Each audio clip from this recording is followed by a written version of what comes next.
سعادت مال و دولت میں نہیں ہے، نہ قارون کے مال میں سعادت تھی، نہ فرعون کی بادشاہت میں سعادت تھی۔ سعادت تو صحابہ کرام رضوان اللہ تعالی علیہم اجمعین اور تابعین رحمہ اللہ کے پاس تھی، کیونکہ انہوں نے دنیا پر نظر نہیں رکھی بلکہ صرف دین کی خدمت میں مصروف رہے۔ سعادت کوئی چیک نہیں ہے جسے کسی بینک سے حاصل کر لیا جائے، نہ ہی کوئی جانور ہے جسے خرید لیا جائے، نہ ہی کوئی خوشبودار پھول ہے، بلکہ سعادت تو خود دین اور ایمان سے نکلتی ہے۔ جسے اللہ تعالیٰ نے دین اور ایمان سے نوازا، اللہ نے اسے سعید بنایا، جنتی بنایا، خوش نصیب بنایا۔ ہم محلات اور خوبصورت گاڑیوں میں سعادت ڈھونڈتے ہیں، حالانکہ یہی چیزیں پریشانیوں کا ذریعہ ہیں۔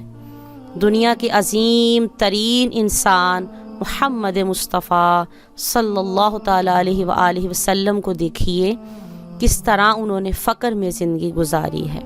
اس کے باوجود اللہ سبحانہ و تعالیٰ نے آپ کو وہ سعادتوں سے نوازا ہے کہ جس کے بارے میں قرآن نے کہا وَكَانَ فَضْلُ اللَّهِ عَلَيْكَ عَظِيمًا، آپ پر اللہ تعالیٰ کا فضل عظیم ہے۔ حدیث شریف میں ہے کہ نیک کام اچھا اخلاق ہے اور گناہ وہ ہے جو دل میں کھٹکے اور اس کام کو لوگوں کو دکھانا ناپسند ہو۔ لہٰذا سعادت مند بننے کے لیے اچھے کام کیجئے، برے کاموں سے بچیے۔ ابھی وقت ہے آپ کے پاس زندگی کا، تاکہ آپ کو حقیقی امن نصیب ہو۔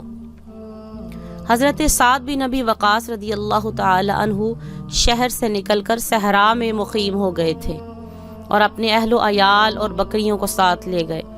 دنیاوی مصائب و تشویش سے خلوت نشینی اختیار کر لی۔ ایک دن دور سے کوئی مسافر آتا ہوا دکھائی دیا۔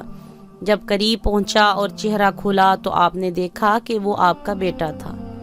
کہنے لگا، ابا جان، آپ یہاں خلوت میں بیٹھے ہیں جبکہ شہر میں ملک کی دولت تقسیم ہونے پر لڑائیاں ہو رہی ہیں۔ حضرت سعد رضی اللہ تعالی عنہ نے فرمایا، میں تیرے شر سے اللہ کی پناہ مانگتا ہوں۔ میں نے رسول کریم صلی اللہ علیہ وآلہ وسلم سے سنا ہے کہ اللہ تعالیٰ اس بندے کو پسند کرتے ہیں جو گمنام، غنی اور متقی ہو۔ اللہ رب العزت ہمیں اپنی زندگی تقوی میں گزارنے کی توفیق عطا فرمائے۔